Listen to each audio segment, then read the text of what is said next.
Good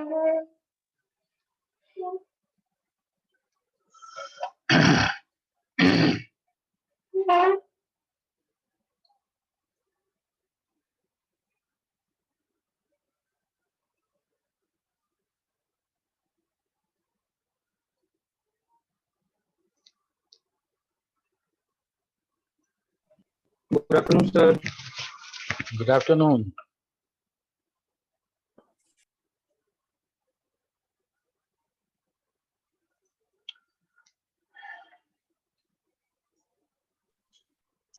पवन किसका DP लगाए हो? Good afternoon, sir. Good afternoon.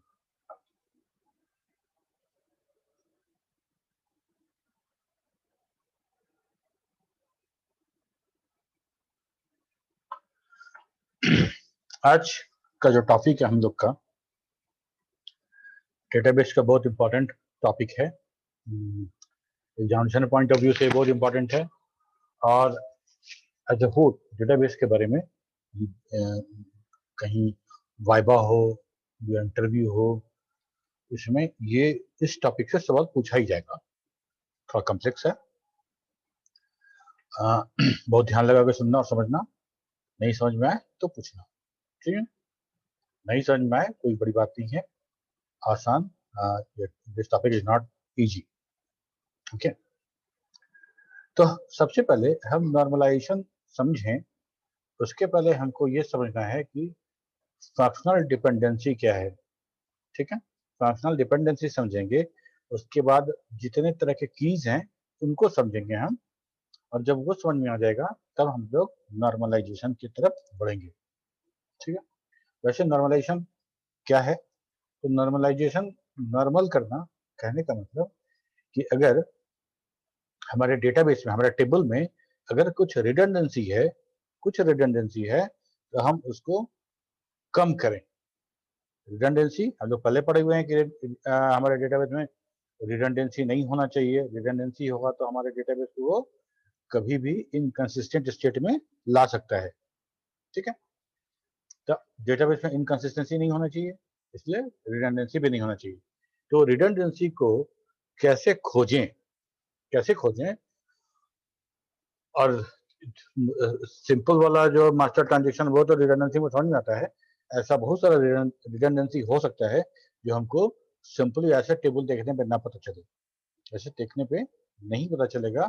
तो उसके लिए बनाया गया है, अलग अलग नॉर्मल फॉर्म बनाए गए हैं, उसके अनुसार हम लोग उस पर उसको देखेंगे, उसके आधार पे कि भाई क्या क्या तरीका है देखने का, और उसके बाद उसको ठीक करेंगे, ओके। तो उसके पहले हमको कीज पता होना चाहिए। कीज समझ में आए उसके लिए हमको कौन सा एट्रीब्यूट किस एट्रीब्यूट पे डिपेंड कर रहा है, या उस किस कौन सा वैल्यू किस एट्रीब्यूट के द्वारा रिकॉग्नाइज किया जा रहा है, ये हमको पता चलना चाहिए, ठीक है? तो वो आता है फंक्शनल डिपेंडेंसी। डिपेंडेंसी का मतलब निर्भर करना, ठीक है? तो हमारे एक टेबल में एट्रीब्यूट्स होंगे, कुछ नंबर ऑफ एट्रीब्यूट्स हैं। अब उस एट्रीब्यूट्स में कौन एट्रीब्यूट्स किस पे निर्भर कर रहा है या किस पे डिपेंड कर रहा है, ये हमको फाइंड आउट करना है। हमको क्या फाइंड आउट करना है? कौन सा एट्रीब्यूट किस एट्रीब्यूट्स पे डिपेंड कर रहा है, ओके? वही हमारा फंक्शनल डिपेंडेंसी। तो यहां शुरू करते हैं हम लोग कि फंक्शनल डिपेंडेंसी एफडी बोले तो फिक्स्ड डिपॉजिट मत समझ लेना, ठीक है? FD determines the relation of one attribute to another attribute in a database management system. Functional dependency help you to maintain the quality of data in the database. ये quality maintain करता है और database में, और इसी के तहत हम कीज को परिभाषित कर सकते हैं और की को डिफाइन कर पाते हैं। It shows relationship between attributes of a table dependent on each other. It was introduced by the EF code.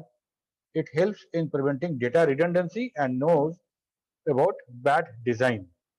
अगर डेटाबेस बैड डिजाइन किया गया है तो हमको यहां से पता चल जाएगा। The functional dependency is denoted by an arrow, ठीक है? A B पे डिपेंड कर रहा है तो A एरो बी ऐसा लिखेंगे, ए नहीं बी ए पे डिपेंड कर रहा है तो ए एरो बी ऐसा लिखते हैं। The functional dependency of X on Y represent by X arrow Y. Here X is called determinant and Y is called dependent, Y is called dependent. ठीक है, ये हमारा फंक्शनल डिपेंडेंसी है। कैसे लिखेंगे, एक्स एरो वाई, या हम ये भी लिख सकते हैं एक्स डिटरमाइंस वाई। एक्स अगर वैल्यू देंगे तो वाई को खोज सकते हैं, ऐसा कहने का मतलब। हम लोग एग्जाम्पल में देखेंगे, अगर हम लिखते हैं वाई एरो एक्स, तो मतलब वाई का वैल्यू अगर देते हैं डेटाबेस में तो एक्स का वैल्यू को मिल सकता है। तो हम लिखते हैं X arrow Y, sorry Y arrow X या वाई डिटरमाइंड बाई एक्स। ठीक है, अब इसको एक एग्जाम्पल में समझते हैं। सपोज करो कि हमारे किसी टेबल में एक्स और वाई दो एट्रीब्यूट्स हैं, एक्स और वाई दो एट्रीब्यूट्स हैं। Given the value of x, if there is only one value of y corresponding to it, then y is said to be functionally dependent on x। समझे इसको? हम तुम्हारे database की बात करते हैं, स्टूडेंट डेटाबेस की बात करते हैं, ठीक है। उसमें हम कहते हैं कि रोल नंबर, अगर हम रोल नंबर बताते हैं तो हमको एक नाम मिलता है, एक नाम मिलता है, रोल नंबर 1। हम डेटाबेस से क्वेरी करते समय अगर पूछेंगे कि भाई हमको रोल नंबर 1 का डेटा दीजिए, तो कितना नाम देगा हमको? अगर एक नाम दे रहा है, वैल्यू ऑफ एक्स पे देखो, यहाँ पे इस लाइन पे given the value of X there is only one value of Y corresponding to it. समझ में आ रही बात? आइटम कोड बोले 001 तो एक ही आइटम आएगा। डिपार्टमेंट कोड बताते हैं तो एक ही डिपार्टमेंट आएगा, ऐसा तो नहीं होता ना कि हम बोले डिपार्टमेंट नंबर 101 तो हमको डिपार्टमेंट टेबल में दो ठो डिपार्टमेंट मिल जाएगा 101 से, मार्केटिंग भी है, अकाउंट्स भी है, ऐसा होगा? No sir. बाकी लोग नहीं समझ रहे हैं क्या? नो सर, नहीं। डेटाबेस में हम लोग अगर रोल नंबर, अगर हम बोले कि रोल नंबर 13, तो रोल नंबर 13 से क्वेरी करेंगे तो हमको कितना नाम या कितना रिकॉर्ड मिलेगा? अगर एक ही मिलता है, ओनली वन सर। एक नाम मिलता है, सपोज करो, जरूरी नहीं है कि एक ही मिले, अगर एक नाम मिलता है तो हम बोलेंगे कि रोल नंबर एरो नेम। ठीक है, उस कंडीशन में हम बोलेंगे कि जो नेम है वो डिपेंड कर रहा है रोल नंबर पे। ठीक है, क्या बोलेंगे कि एक्स डिटरमाइन वाई या वाई डिटरमाइंड बाई एक्स। समझ में आ रही बात? Yes.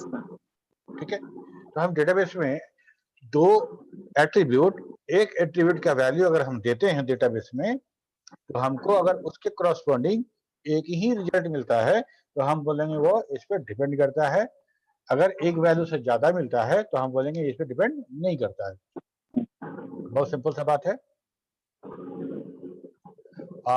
For example, given the value of item code, there is only one value of item name. ठीक है, तो हम लोग क्या बोलेंगे कि आइटम नेम जो है वो डिटरमाइन हो रहा है आइटम कोड से।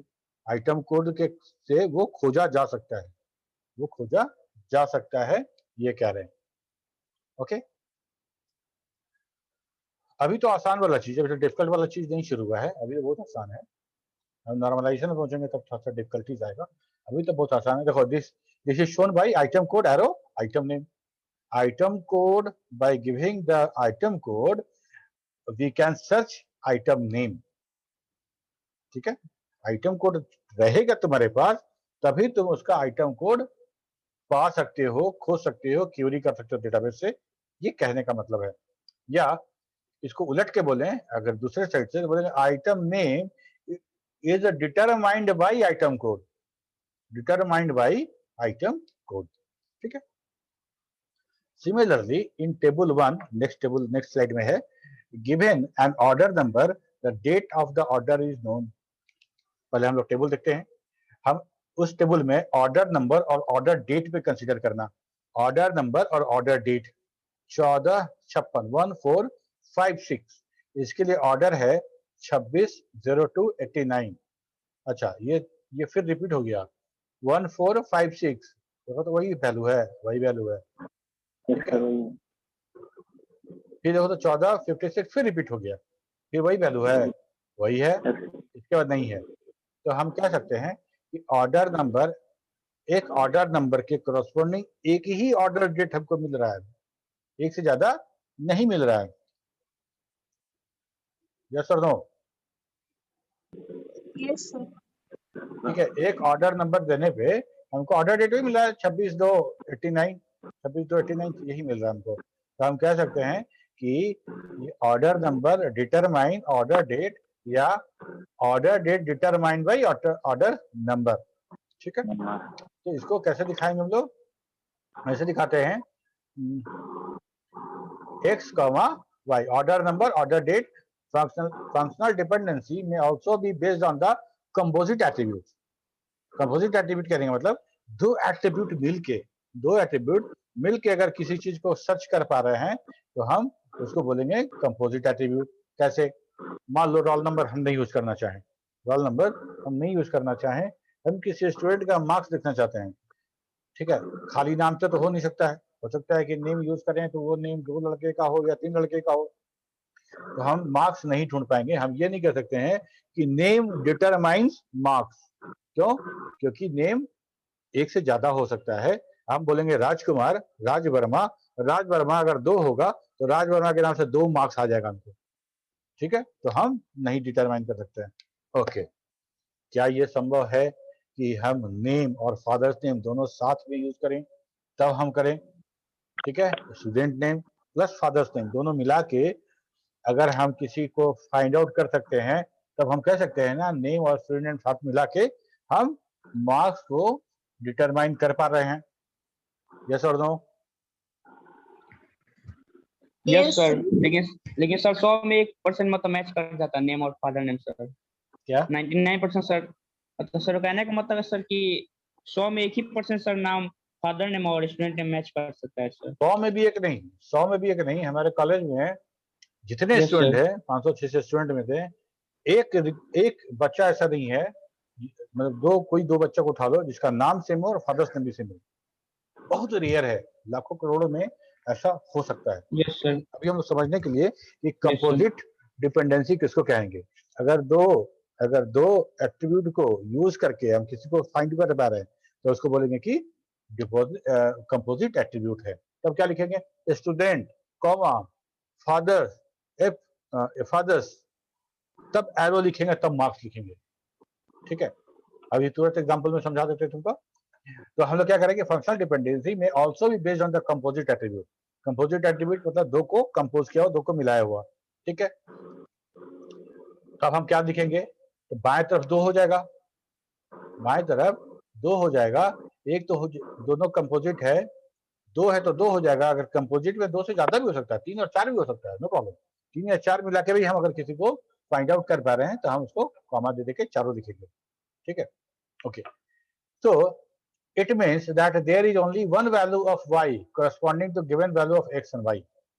x और y, इसको देखो, एक को समझो स्टूडेंट नेम, एक को समझो फादर्स नेम, इसको समझो मार्क्स।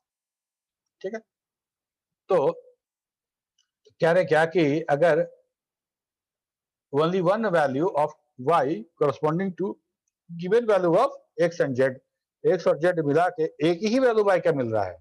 अगर मान लो ऐसा हो जाए जैसा कि अभी राज बोल रहे थे कि स्टूडेंट नेम भी रिपीट हो जाए और सेम फादर नेम भी रिपीट हो जाए। ठीक है, तो हम क्या कहेंगे? एक्स और जेड मिला के तब 2 रिकॉर्ड मिल जाएगा ना, एक रिकॉर्ड तो नहीं मिलेगा, एक मार्क्स तो नहीं मिलेगा। No, sir. No, sir. Yes, madam. हाँ, मान लो कि कोई प्रेम कुमार है और पिताजी का नाम है तुमको वरुण कुमार, प्रेम कुमार और वरुण कुमार।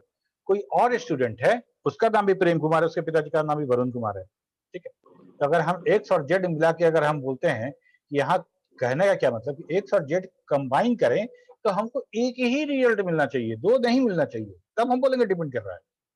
ठीक है, अगर मेरे बगैर अगर तुम्हारा काम नहीं चलता है तब ना हम कहेंगे कि तुम हम पर डिपेंड करते हो।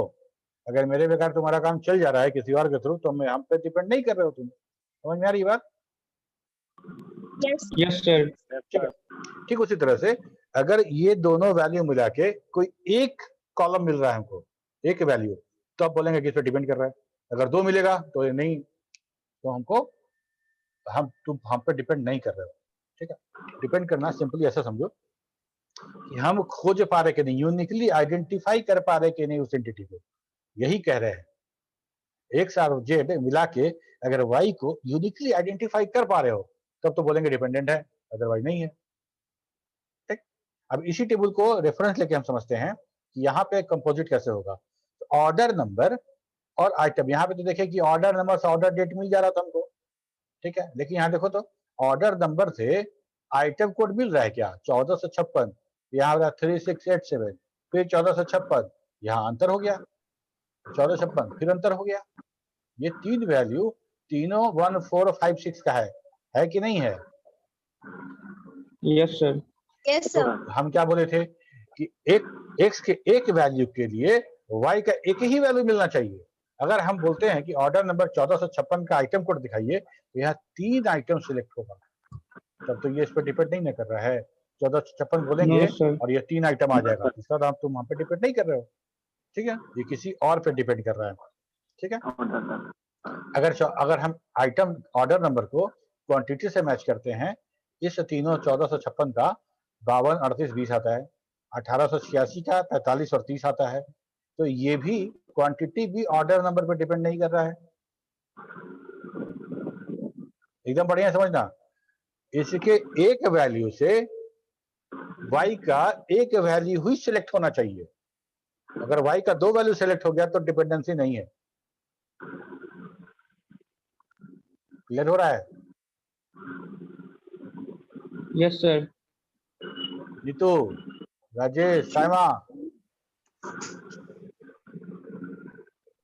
तो बार बार रिमूव हो जा रही है, लगता है डेटा का नेटवर्क का प्रॉब्लम है। शिट कुमार, ऐसा ठीक है। तो हम यहाँ पे ये कह रहे हैं, देखो 1886, 1886 दो है, दोनों में देखो तो दोनों का डेट एक ही है, ठीक है। यहाँ भी तीनों एक है तो तीनों का डेट एक ही है, तो हम बड़ा आराम से कह सकते हैं कि order number determine order date, ठीक। जब 1456 बोलेंगे तो ऑर्डर डेट हमको 26/2/89 मिलेगा।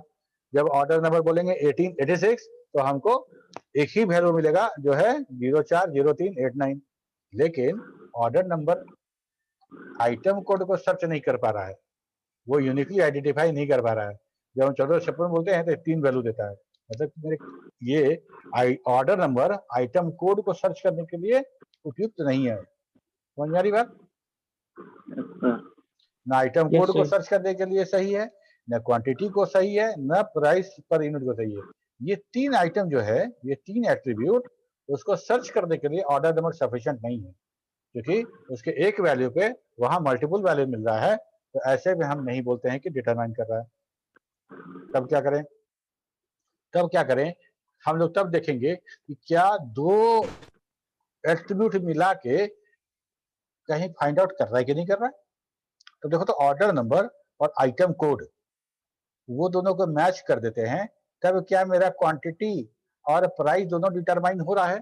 ऑर्डर नंबर और आइटम कोड, ऑर्डर नंबर और आइटम कोड, ठीक है, दोनों को मिलाओ 1456 इधर 3687, ये दोनों मिला के क्या ये दोनों दोबारा आ रहा है?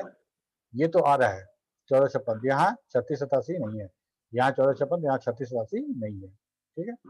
यहाँ 1886 है, यहाँ 4629 है, मतलब ये कॉम्बिनेशन यूनिक बन रहा है मेरा। ऑर्डर नंबर और आइटम कोड मिला दें तो मेरा यूनिक बन रहा है, और वो रिपीट कर ही नहीं रहा। रिपीट जब नहीं कर रहा है तो फिर तो रिपीटेशन का बात ही नहीं है, तो डिपेंड करेगा ही। तो हम ये कह रहे थे ऑर्डर नंबर और आइटम कोड मिला देते हैं तो क्वांटिटी और प्राइस मेरा डिटरमाइन हो जा रहा है। तो order number and item code both together can identify और can search quantity and price. अगर हम तुमसे बोले कि हमको क्वांटिटी और प्राइस पर यूनिट बताओ जिसका ऑर्डर नंबर 1456 था और आइटम कोड 3687 था, तो कितना रिकॉर्ड मिलेगा?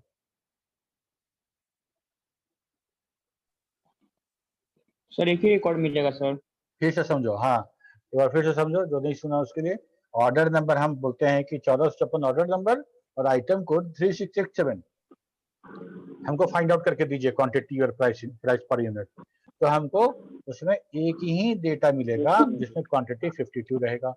तो हम ये कह सकते हैं कि ऑर्डर नंबर और आइटम कोड दोनों को मिला दें तो हमारा कंपोजिट डिपेंडेंसी बनेगा, और ये दोनों मिला के इसको भी फाइंड आउट कर सकता है और इसको भी फाइंड आउट कर सकता है। ठीक है, तो इधर एरो के इधर भी 2 आइटम और एरो के इधर भी 2 आइटम, ये दोनों मिला के इसको भी फाइंड आउट करेगा और इसको भी फाइंड आउट। दोनों अलग अलग लिख सकते थे, order number comma item code arrow quantity, फिर दूसरे लाइन में लिखते order number item code arrow price. क्योंकि लेफ्ट हैंड साइड दोनों का बराबर है इसीलिए हम ऐसा लिख सकते हैं, क्वांटिटी कॉमा प्राइस। समझ में आ रही बात? Yes, sir. गुड, ये हमारा टेबल था। अब इसको दूसरा एग्जांपल लेके समझते हैं। अनदर एग्जांपल, थोड़ा सा और आसान एग्जांपल लेके समझेंगे जो हम लोग डेटाबेस में बनाए थे उसको लेके। We have a department table with 2 attribute, department ID and department name. तो आईडी है department ID and department name. Okay, department ID is our primary key. Here department ID uniquely identifies department name attributes. This is because if you want to know the department name, then at first you need to know department ID 1 2 3।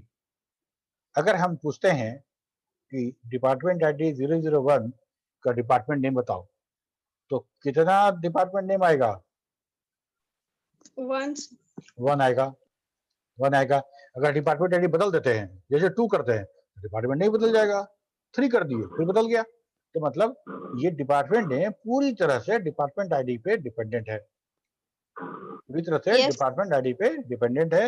ये आप बोले कि department ID determine कर रहा है department name को, तो हम कैसे लिखेंगे? Department ID arrow department name. ठीक है, Yes, हम इस वैल्यू से उस वैल्यू को सर्च कर सकते हैं यूनिकली। अगर यूनिकली सर्च नहीं कर पा रहे हैं तब एरो नहीं लिखेंगे और बोलेंगे it does not determine this, x does not determine department name. ठीक है, therefore the above functional dependency between department ID and department name can be determined as department ID is functionally dependent on department name। ठीक है, कैसे लिखेंगे? Department ID arrow department name. यहाँ तक clear है सबको? Yes, sir. Yes, sir.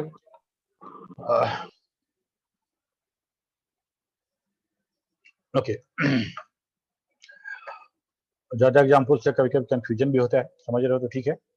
अब देखो, जो फंक्शनल डिपेंडेंसी है 2 तरीके का। ठीक है, there are 2 type of functional dependency, एक है ट्रिवियल फंक्शनल डिपेंडेंसी और दूसरा है non trivial functional dependency. Trivial functional dependency जो है वो किसी काम का नहीं है, हम लोग समझेंगे अभी, देख लेंगे, और वो किसी काम का नहीं है। मेन जो हमको पढ़ना है वो नॉन ट्रिवियल फंक्शनल डिपेंडेंसी ही पढ़ेंगे। ट्रिवियल फंक्शनल डिपेंडेंसी क्या है कि अगर a functional dependency x arrow y x determine y is said to be a trivial if and only if जब y is subset of x, y is subset of x।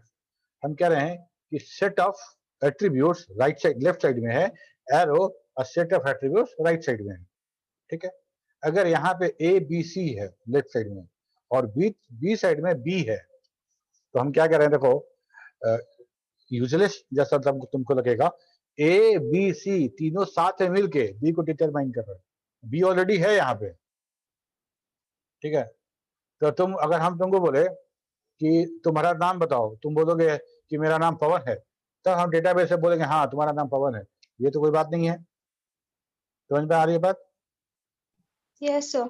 Name से name तो खोज सकते हैं, name तुम दे रहे हो, name खोज रहे हैं, इसमें कोई बहुत बड़ी बात नहीं है। तो वैसा जो फंक्शनल डिपेंडेंसी है उसको हम बोलते हैं trivial functional dependency. Thus, if RHS मतलब right hand side of a functional dependency is a subset of LHS, then it is called a trivial functional dependency। ठीक है, हम लोग जब फंक्शनल डिपेंडेंसी सॉल्व करेंगे तो इसको इस्तेमाल करेंगे। और जैसे we are considering the same department table with 2 attributes to understand the concept of trivial dependency, the following is a trivial functional dependency। अगर मान लो इस डिपार्टमेंट टेबल में अगर हम ये कहें कि डिपार्टमेंट आईडी और डिपार्टमेंट नेम दोनों मिला के हम डिपार्टमेंट आईडी को खोज सकते हैं। मतलब डिपार्टमेंट आईडी डिपार्टमेंट नेम दोनों बता देंगे तुमको, तब तुम हमको डिपार्टमेंट नेम बताओगे। बोला ठीक है, डिपार्टमेंट आईडी 001 है और डिपार्टमेंट नेम फिनांस है, अब हमको डिपार्टमेंट नेम बताइए, तो समझ रहे हो?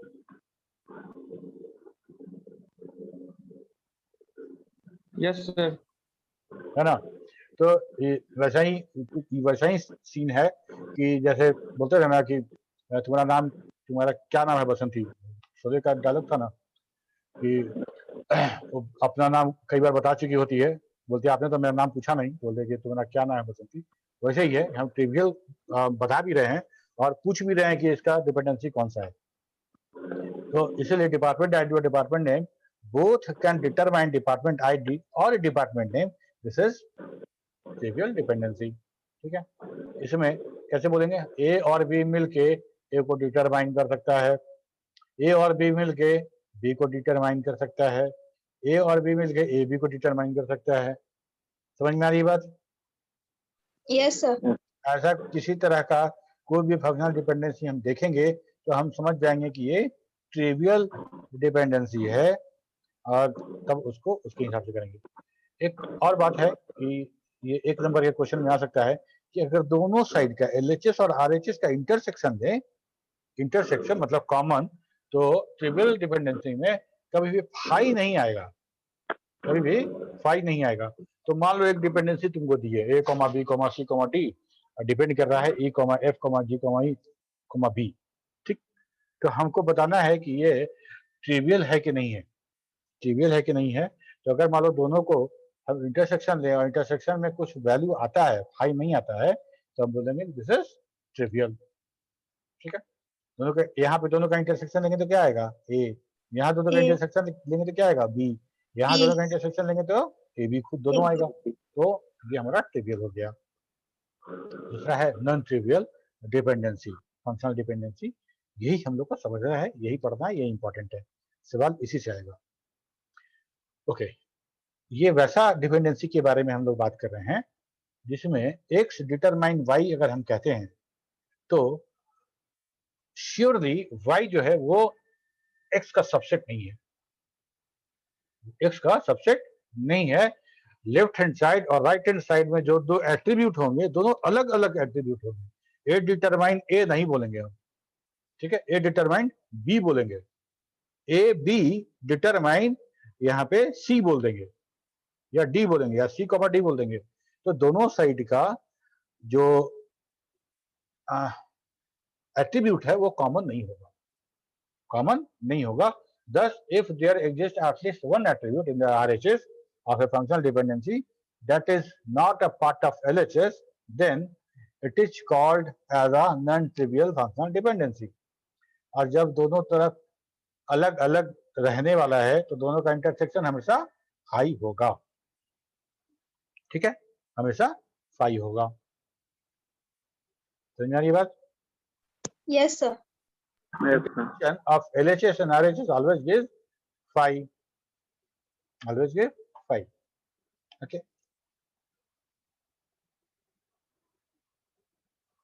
अब जैसे एग्जांपल में देखो, ए बी दोनों मिला के बी और सी को फाइंड कर रहे हैं हम लोग, ए बी मिला के सी डी को फाइंड कर रहे हैं, डिपार्टमेंट या डिपार्टमेंट नेम हो रहा है, रोल नंबर से नेम फाइंड कर रहे हैं हम लोग। ठीक है, तो हम इसको क्या बोलेंगे कि ये हमारा non trivial dependency. A B से बी सी फाइंड आउट हो रहा है, इसमें बी भी है और सी भी है। अगर हम इसको अलग अलग करेंगे, ए बी से बी और ए बी से सी हो रहा है, तो ए बी से बी वाला जो है वो हमारा ट्रिवियल में आ जाएगा और ए बी से सी जो फाइंड आउट कर रहे हैं वो हमारा नॉन ट्रिवियल में होगा। ठीक है, अब हम समझेंगे इन्फरेंस रूल कि कैसे हम दो डिपेंडेंसी हमको पता रहेगा तो हम तीसरा डिपेंडेंसी कैसे अपने आप निकाल सकते हैं। ठीक है, जैसे ए का भाई बी, बी का भाई सी, तो हम कह सकते हैं ए का भाई सी होगा। यस और नो? Yes sir. है ना? ठीक उसी तरह से तो उसके लिए कुछ रूल है, जैसे एक रिफ्लेक्सिविटी, उसमें क्या होता है, if B is subset of A then A automatically determine B, जैसे हम लोग अभी पढ़े उसमें अरे अभी इसमें जो पढ़े थे ट्रिवियल वाले में कि अगर दोनों एक दूसरे का सबसेट है, अगर बी सबसेट है ए का, तो ए उसको डिटरमाइन करेगा, ए को डिटरमाइन करेगा, ए बी मिला के बी को डिटरमाइन करेगा, ए बी खुद ए बी को डिटरमाइन करेगा। तो अगर बी सबसेट है ए का, देन ऑल ए बी को डिटरमाइन करेगा। क्लियर है? That is the rule. Okay, दूसरा है ट्रांजिटिविटी। ट्रांजिटिविटी भी क्या है कि ए अगर बी को डिटरमाइन कर रहा है और बी सी को डिटरमाइन कर रहा है, तो बाई ट्रांजिटिविटी ए सी को डिटरमाइन करेगा। ठीक है, ए बी को कर रहा है डिटरमाइन, बी सी को कर रहा है, देन ए विल डिटरमाइन सी। अगर रोल नंबर से नेम एंड नेम से फादर्स नेम मिल रहा है, तो रोल नंबर से फादर्स नेम भी मिलेगा यूनिकली। Yes. समझ रहे हो ना? Yes, sir. तो ये हमारा हो गया ट्रांजिटिविटी। इसके बाद है augmentation. If A determine B, then A C determine B C always hold. दोनों तरफ एक एक लगा दिए, रिफ्लेक्स ट्रिवियल वाला हो गया। सी इधर भी है, सी इधर भी है। ए बी को कर रहा था तो सी को तो करेगा ही, तो ए सी मिला के बी सी को करेगा। ठीक है, इसको बोलते हैं augmentation. Decomposition. A determine B C, मतलब A determine B and A determine C. A determine B, A determine C, तो हम दोनों को, चूंकि लेफ्ट हैंड साइड दोनों का ए है, तो हम लिख सकते हैं ए डिटरमाइन बी सी। ए अगर बी सी है ऐसा लिखा हुआ है, तो इसको हम डिकम्पोज कर सकते हैं A determine B, A determine C के रूप में। ओके, यहाँ देखो composition. If A determine B and C determine D, then और लेफ्ट हैंड साइड को दोनों को मिलाते हैं, ए सी मिल गया, A C together can determine B D. Left hand side, right hand side. ठीक है, ए बी को कर रहा था, सी डी को कर रहा था, तो ए सी बी डी को डिटरमाइन करेगा। ठीक है, ये एक बार देख लोगे तो ये रूल याद हो जाएगा। Additive. If A determine B और A determine C, then A determine B C, है ना, यही वाला, ये वाला। ठीक है, A determine C, A determine B C हो रहा है। एडिटिव करने का मतलब कि हम इसी चीज को यहाँ पे जो डिकम्पोज कर रहे थे, यहाँ पे ऐड कर रहे हैं। लेफ्ट हैंड साइड बराबर है, दोनों का ए है, तो राइट हैंड साइड को कंबाइन कर दिए। इसी को हम लोग यहाँ पे डिकम्पोज कर रहे थे। ठीक है, यहाँ तक क्लियर है? Yes. Yes, Good. sir. अब यहाँ पे देखते हैं, let us suppose a relation R has two attributes alpha and beta. Alpha and beta दो एट्रीब्यूट है, and alpha determine beta. Alpha determine beta, ऐसा हम मान रहे हैं। ये अल्फा है, ये बीटा है। This relation holds when two same value of x has never have two different value of y। ध्यान से पढ़ो इसको, रेड वाला तुम लोग खुद से पढ़ो। अल्फा एरो बीटा रिलेशन कब होल्ड करेगा? जब when two same value of alpha has never have two different value of beta। ठीक है, then समझो तो, when two same value of alpha never have two different value of beta, ऐसा बोले, या ऐसा भी बोल सकते हैं उलट के अगर बोले तो, कि अल्फा के एक वैल्यू पे बीटा का एक ही वैल्यू हमेशा मिलेगा। पहला ए टेबल देखो, पहला ये वाला ए का बी, ए का बी, तो अल्फा बीटा डिटरमाइन कर रहा है बीटा को, ए के वैल्यू पर बी का, बीटा का अल्फा के वैल्यू पे बीटा का एक वैल्यू मिल रहा है कि नहीं? Yes, sir. दूसरा टेबल देखो, अल्फा का वैल्यू ए में हमको बी मिल रहा है और सी मिल रहा है। The relation holds when two different value of alpha have the same value of beta. ये चीज देखो यहाँ पे नहीं हो रहा है। अल्फा का सेम वैल्यू बीटा का डिफरेंट वैल्यू दे रहा है हमको, है ना? Yes, sir. तो ये इसको क्या बोलेंगे हम लोग कि अल्फा और बीटा ये दोनों, मतलब जो बीटा है वो धोखेबाज है, इसके साथ ये कमिटेड नहीं है, अभी ए के साथ तो कभी सी के साथ, ठीक है। तो ये ऐसा कंडीशन जब होगा, हाँ शाइमा पूछो।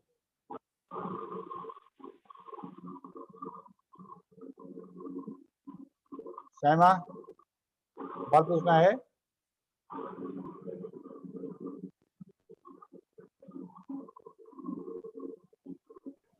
सर किसी के माइक से बैकग्राउंड से आवाज आ रहा है, बोलिए ना सर बंद करने के लिए। सब लोग म्यूट करके रखो।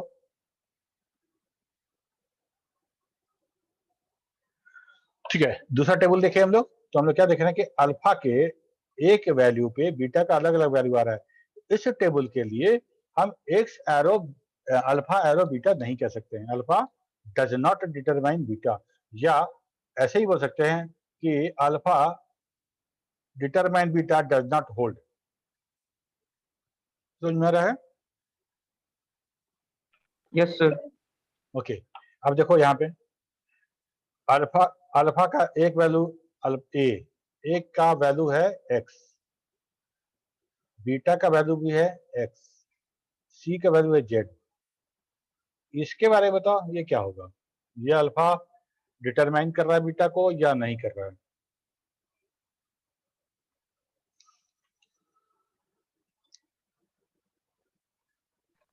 सर करेगा डिटरमाइन सर। दो अलग अलग रोल नंबर का सेम नेम हो सकता है कि नहीं हो सकता है, बताओ। हो सकता है सर। हो यस सकता है, सर हो हो सकता है सकता है, लेकिन एक रोल नंबर का दो नेम तो नहीं हो सकता है।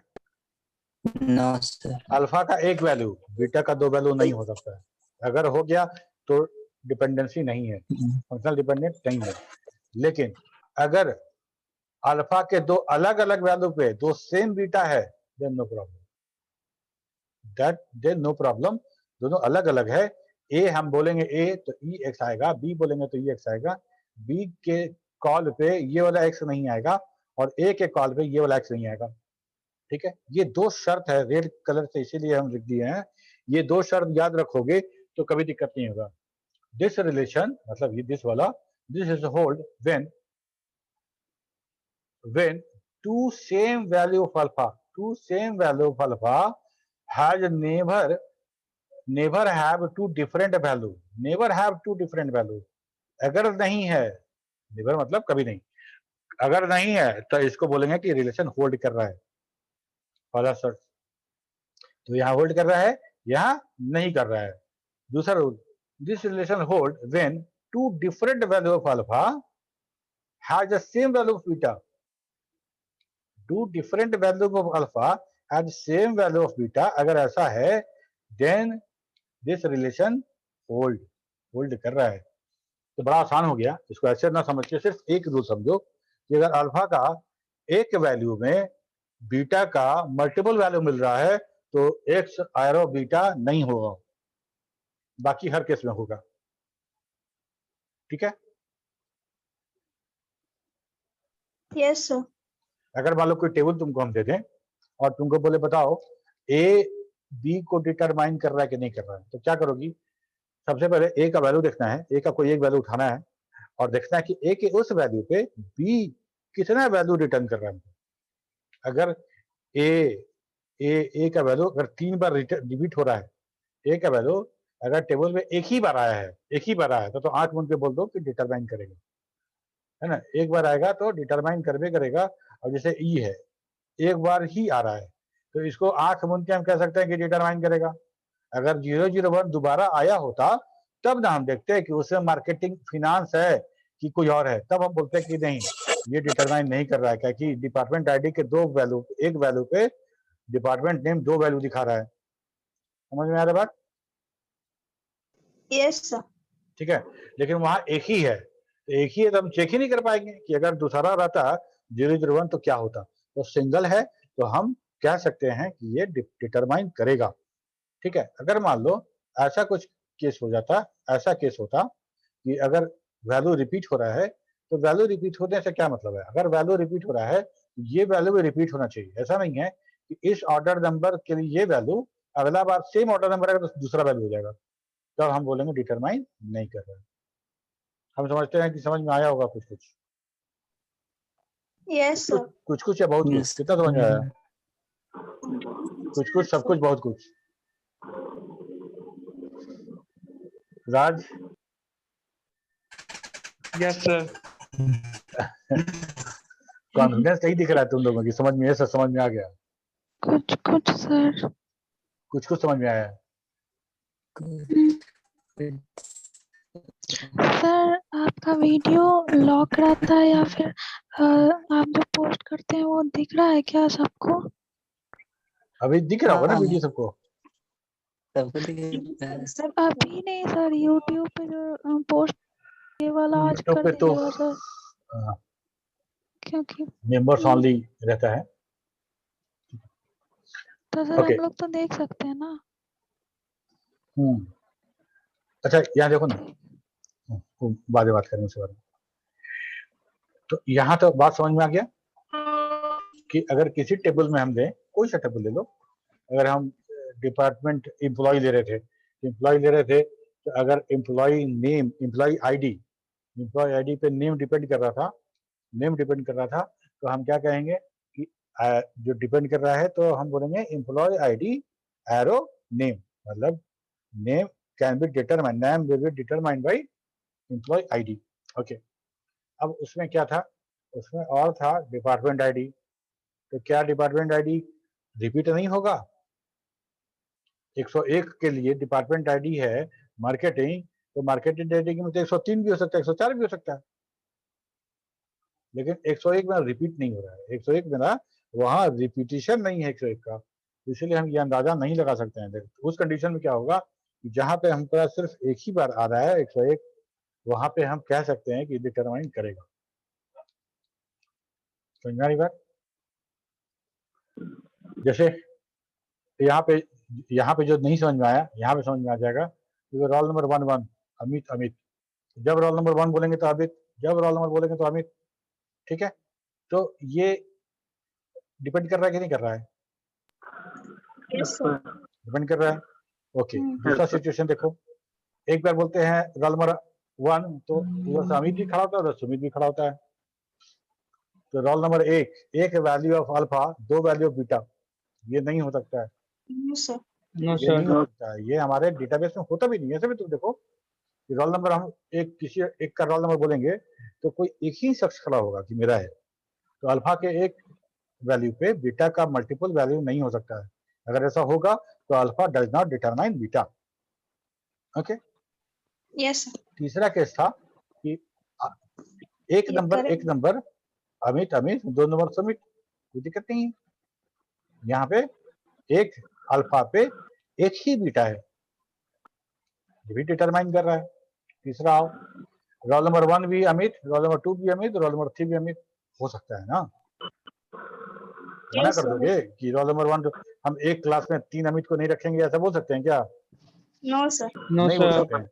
लेकिन ये वैल्यू रिपीट कर सकता है, ये वैल्यू अलग अलग वैल्यू के लिए सेम वैल्यू हो सकता है।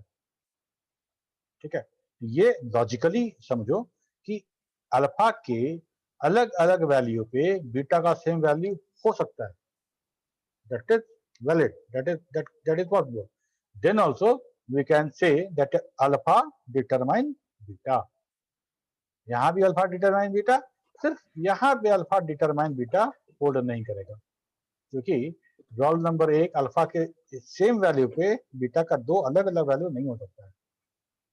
Sir third diagram sir. समझ में आ गया इस बार? Yes. थर्ड वाला बताइए Yes, सर। सर 112 ठीक है, Yes, sir. सर, हाँ 112 वाला कहिए ना। 1 2 वाला, ये अल्फा बीटा। ये वाला, जी। हाँ देखो 1 2 3 4 4 टेबल बनाए हैं। पहला टेबल रोल नंबर 1 दोनों का नाम अमित, तो हम लोग क्या कह रहे थे, अल्फा वो नहीं सर, वो नहीं, ये हाँ। ये वाला ये वाला थर्ड वाला सर। थर्ड 1 2 3 वाला। 112 वाला। देखो table number 1, table number 2, table number 3, table number 4। अब बताओ टेबल नंबर 3। 3। ओके, यहाँ पे क्या कह रहे हैं कि इसमें और इसमें क्या अंतर है? Roll number 1 Amit, roll number 1 Amit, roll number 1 Amit, roll number 1 Amit, roll number 2 Sumit. क्या हम लोग करना क्या था कि अल्फा के सेम वैल्यू के लिए, अल्फा के सेम वैल्यू के लिए बीटा का अलग अलग वैल्यू नहीं चाहिए हमको। बीटा का अलग अलग वैल्यू नहीं चाहिए, बीटा भी सेम होना चाहिए। अगर डिपेंड कर रहा है, अगर डिपेंड कर रहा है कोई कॉलम पे डिपेंड कर रहा है, तो जब इसका वैल्यू बोलेंगे तो उसका वही वैल्यू उठना चाहिए। तो रोल नंबर 1 बोले तो अमित, फिर रोल नंबर 1 बोले फिर अमित, रोल नंबर 2 में सुमित। ठीक है, कोई दिक्कत नहीं है। यहाँ क्या था, रोल नंबर 1 पे अमित और सुमित दोनों रोल नंबर 1 था, तो अल्फा के एक ही वैल्यू पे बीटा का दो अलग अलग वैल्यू हो रहा था, जो पॉसिबल नहीं था। अगर ऐसा हो रहा है तो हम उसको डिपेंडेंसी नहीं मानेंगे, डिपेंडेंट नहीं बोलेंगे। क्लियर हुआ? Yes sir. और अल्फा के अलग अलग वैल्यू के लिए बीटा का सेम वैल्यू भी हो सकता है, ये भी वैलिड है। सिर्फ इनवैलिड ये वाला है, ये वाला टेबल नंबर 2 जो है, दिस इज इनवैलिड। और थर्ड वाला सर इनवैलिड नहीं है सर, वो भी नहीं, थर्ड वाला कैसे इनवैलिड है? रोल नंबर 1 का अमित नाम है और रोल नंबर 2 का सुमित नाम है, क्या दिक्कत है बताओ? जब जब रोल नंबर 1 आएगा डेटा में तो नेम अमित ही ना आ रहा है। Yes sir. कहाँ गलत है? यहाँ गलत है। एक रो में हम रोल नंबर 1 को अमित कह रहे हैं और दूसरे रो में रोल नंबर 1 को सुमित कह दे रहे हैं, ये गलत है। Yes sir. ये यस सर। गलत है, ये नहीं हो सकता है। तो अल्फा के सेम वैल्यू पे बीटा का अलग अलग वैल्यू नहीं होना चाहिए, एक शर्त। ठीक है, और अल्फा के अलग अलग वैल्यू पर बीटा का वैल्यू सेम हो सकता है, क्योंकि रोल नंबर 1 2 3 का नाम अमित अमित अमित हो सकता है।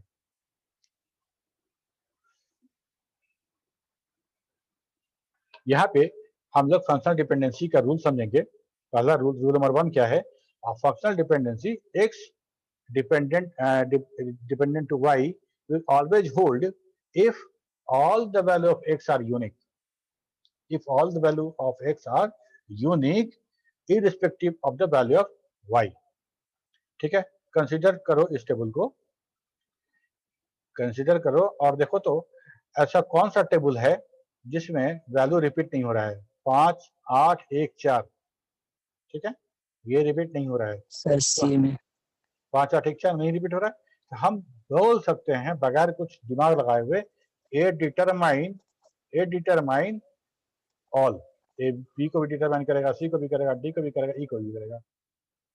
क्योंकि वैल्यू रिपीट ही नहीं हो रहा है, तो हम ये कैसे बता सकते हैं कि अल्फा के सेम वैल्यू पे अलग अलग वैल्यू दे रहा है बी या सी? समझ रहे क्या बोल रहे हैं? Yes sir no sir, yes sir. Yes sir. नहीं मान लो, समझ में आया। सुनो, मान लो कि हमारा कोई टेबल है, टेबल में रोल नंबर 1 एक ही बार आया है, रोल नंबर 1 एक ही बार आया है, दूसरा बार आया ही नहीं है। तो दूसरा बार नहीं आया है तो हमको कैसे पता चलेगा कि दूसरा बार आता अगर रोल नंबर 1 तो उसका नाम कुछ और होता है या यही रहता है?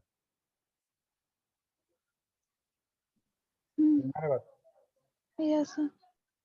कह रहे हैं अल्फा के नियम समझो, कह रहे थे कि अल्फा का सेम वैल्यू पे बीटा का अलग अलग वैल्यू नहीं आना चाहिए। अल्फा का का सेम वैल्यू पे बीटा का दो वैल्यू नहीं आना चाहिए। ये कब होगा? जब अल्फा 2 बार आएगा तब ना हम दिखाएंगे कि 2 वैल्यू आ रहा है। मान लो Yes, कोई sir. डेटाबेस है, 1 2 3 4 करके 60 तक है, 1 से 60, रोल नंबर 1 रिपीट नहीं हो रहा है, तो रिपीट नहीं हो रहा है तो अल्फा का ना अल्फा के वैल्यू बीटा सेम आएगा कि नहीं आएगा, ये सवाल ही नहीं उठता है। और दोबारा आता तब ना इस बात को हम चेक करते कि अच्छा दोबारा आया है, देखो तो दोनों वैल्यू सेम है कि नहीं है। अगर यहाँ पे ये एक ही बार आता, जैसे देखो यहाँ पे 1 2 3 रिपीट नहीं हुआ है, यहाँ पे कुछ भी रहता, अमित रहता, सुमित रहता, कुछ और रहता है यहाँ पे, तो इसको हम बोल सकते थे कि अल्फा डिपेंड बीटा, क्योंकि रिपीट नहीं हो रहा है। रिपीट होता, एक बार एक और आता, तब हम देखते हैं कि वो एक अमित है कि नहीं है। समझो बात को? डेटाबेस में अगर यूनिक है तब हम कैसे बोल सकते हैं कि वो डिपेंड नहीं करेगा या ये 5 का वैल्यू 4 है समझो, अगर मान लो एक और 5 होता और उसमें बीटा का बी का वैल्यू 3 होता, तो हम बोलते कि ए के सेम वैल्यू पे बीटा का बी का 2 वैल्यू है, तीसरे ये डिपेंड नहीं करेगा, बोल सकते थे। Yes, sir. ठीक है, लेकिन यहाँ पे जो एग्जाम में गेट में सवाल करेगा तो हमको शॉर्टकट्स है, ये सब चीज को याद रखेंगे तो हम तुरंत फाइंड आउट कर लेंगे, तुरंत फाइंड आउट कर लेंगे। अब चलो देखो बी को देखो 4 5 9 7, ये भी कोई रिपीट नहीं कर रहा है, 3 3 3 3, ये सारा का सारा रिपीट कर रहा है। ठीक है, अब सारा का सारा रिपीट कर रहा है तो हम कहते हैं कि अगर मान लो हम बी को उठाए, ए को उठाते हैं तो ए से बी को, ए से सी को कर सकते हैं, क्योंकि इधर का अलग अलग वैल्यू पे इसका सब सारा वैल्यू सेम हो सकता है ना। रोल नंबर 1 2 3 में नेम सबका सेम हुआ था, ये भी ए एरो बी होल्ड करेगा, ए एरो सी भी होल्ड करेगा, ए एरो डी, ए एरो डी, ये एरो डी भी होल्ड करेगा, ये एरो डी भी होल्ड करेगा, क्योंकि हमको पता है कि ये अलग अलग है तो ये सेम हो सकता है। यहाँ देखो 5 का 2, 8 का 1, 1 का 5, 4 का 8, ये भी होल्ड करेगा। Yes, तो sir. सब का सब होल्ड कर रहा है इसमें, ठीक है, कोई रिपीट नहीं कर रहा। लेकिन अगर हम ये कहें सी, क्या सी डिटरमाइन कर रहा है डी को? No sir. सी का, सी अगर डिटरमाइन, सी डी को तभी डिटरमाइन, देखो यहाँ पे तो रिपीटेशन हो रहा है, यहाँ तो रिपीटेशन नहीं था तो हम तो समझ गए कि ये गड़बड़ भी होगा तो ये बच के निकल जाएगा, क्योंकि इसका दोबारा तो आ नहीं रहा है जो हम चेक कर पाए। यहाँ भी देखो 4 5 9 7 भी यूनिक है, ये लेकिन ये यूनिक नहीं है। अगर हमसे पूछा जाए क्या सी डिटरमाइन कर रहा है डी को, तो हम कहेंगे कि नहीं कर रहा है। क्यों? क्योंकि सी के सेम वैल्यू पे डी अलग अलग वैल्यू दिखा रहा है, सी का 3 तो इसका 2, यहाँ 2 ठीक है लेकिन यहाँ 3 हो गया, तो सी के सेम वैल्यू पे डी का अलग अलग वैल्यू है, तो सी डिटरमाइन डी को नहीं कर रहा है। सी ई को भी डिटरमाइन नहीं कर रहा है, सी का 3 2 फिर 3 फिर 1 फिर 3, तो सी ई को डिटरमाइन नहीं कर रहा है, ना सी बी को डिटरमाइन कर रहा है, 3 का 4 3 का 5, और सी ए को भी डिटरमाइन नहीं कर रहा है। समझ में आया बात? Yes, sir. Yes sir. ठीक है, ओके। तो इसी चीज को यहाँ पे समझाया गया है। देखो, the following functional dependency will always hold since all the value of attribute A are unique. A B को करेगा, A B C को करेगा, A C D को करेगा, A B C D को करेगा, मतलब जो कर रहे हैं सब जोड़ते जा रहे हैं, C D को कर रहा है और B को कर रहा है तो B C D को भी करेगा, A D E को भी करेगा और A B C D E सबको करेगा। B C D का मतलब देखो, यहाँ B को किया और यहाँ C को किया तो B C हो गया, D को किया तो B C D हो गया, E को किया तो B C D E हो गया। A जो है ये B C D E सबको डिटरमाइन कर सकता है। So any combination of attribute A B C D E, A का A arrow any combination of A B C D E, कुछ B C D E का लिख लो, सबको डिटरमाइन करेगा। ठीक है, ये तो यहां तक समझ में आ गया? Yes, sir. Okay, rule number 2, rule number 2 है कि a functional dependency x determine y will always hold if all the value of y are same is irrespective of the value of x।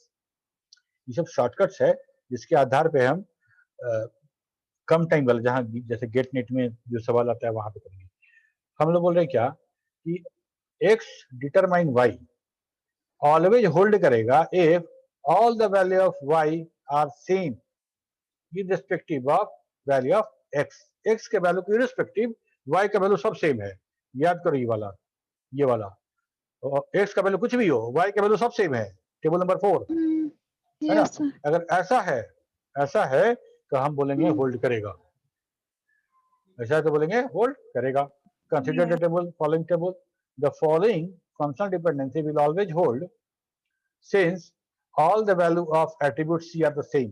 C के value सब same है, A के value कुछ भी हो, A के वैल्यू कुछ भी हो, C सेम है, ये हो गया रोल नंबर, अलग अलग रोल नंबर पर सेम नाम, तो ए सी को डिटरमाइन करेगा, डी सी को डिटरमाइन करेगा, ठीक है। डी का वैल्यू 2, यहाँ 2, दोनों का वैल्यू 3, ठीक है, ये 3, इसका 3, तो डी बी सी को डिटरमाइन करेगा। यहाँ देखो 2 का वैल्यू ये भी यूनिक है, ये भी रिपीट नहीं हो रहा है, ये भी रिकॉग्नाइज करेगा, डिटरमाइन होगा। तो हमारा ए सी को किया, ए बी मिल के भी सी को किया, ए बी डी ई मतलब ए बी किया, बी बी किया, डी बी किया, ई बी किया, सब किया, तो बोलेंगे साथ में ए बी डी ई सी को किया, डी मिल के भी सी को किया, मतलब any combination of A B C D को मिला लो, उस सी को डिटरमाइन कर लेगा। क्योंकि क्यों? क्योंकि सी तो सेम है, सेम सी जो सी है उसका वैल्यू सेम है, तो तुम जो भी कॉम्बिनेशन लेके आओगे वैल्यू एक ही है, ठीक है, तो वो डिटरमाइन कर लेगा। दो तरीका हुआ। एक तरीका जिसमें अगर हम जिसको x जो है अल्फा कॉलम जो है वो अगर यूनिक है तो हमेशा होल्ड करेगा। अगर y सब का सब कॉमन है, मिला हुआ है, एकदम सेम टू सेम है, तो आंख बंद के बोल दो कि वो होल्ड करेगा, ठीक है। रूल नंबर 3 देख लो, रूल नंबर 3 बस इसके बाद बंद कर देंगे, उसका क्लोजर अगले क्लास में देखेंगे। For a functional dependency x arrow y to hold, if two tuples in a table agree on the value of attribute x, then they must also agree on the value of attribute y. कैसे? जैसे देखो, अगर हम बोलते हैं for a functional dependency x arrow y, violation will occur only when for two or more same value of x, the correspondence y value are different. दो x का अलग अलग वैल्यू अगर हम देते हैं, sorry, when for two or more same value of x, the corresponding y value are different, then according to rule number 3 that the functional dependency will not hold, ठीक है। if two tuples, if दो tuple है और दो tuple अगर x value पे agree कर रहा है, उसको y पे भी एग्री करना पड़ेगा, उसको y पे भी एग्री करना पड़ेगा। सेम टू सेम वही बात है कि अगर रोल नंबर हम बोल रहे हैं रोल नंबर 01 अगर हम एग्री कर रहे हैं तो रोल नंबर 01 का नाम अमित कुमार है, तो रोल नंबर 2 का नाम भी अमित कुमार होना चाहिए, ठीक है। तो हम ये कह रहे हैं कि if two tuples in a table agree on the value of attribute x, then they must also agree on the value of attribute y, दोनों सेम होगा। अगर वैसा नहीं है then violation will occur and two or more same value of x corresponding y different, then it is not dependent, x is not dependent on y, or x depend y does not hold, ऐसा बोलेंगे। Clear है सबको? Yes, sir. ठीक है। इसके बाद हम लोग इसी के आधार पे, ये फंक्शनल डिपेंडेंसी के आधार पे हम लोग क्लोजर देखेंगे, और क्लोजर देखने के बाद वहीं से फिर हम लोग की का परिभाषा निकालेंगे और की समझेंगे, ठीक है। Okay, yes sir. सर। कोई सवाल पूछना है तो पूछो।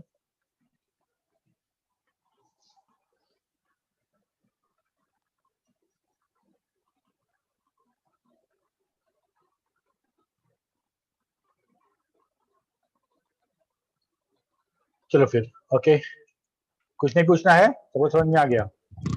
Yes, sir. ओके, चलो फिर तो हम स्टॉप करते हैं, अगले क्लास से Yes, मिलते हैं sir. फिर। Yes sir, thank you sir. Thank you, sir. भेज देना राज। Yes sir. वेलकम।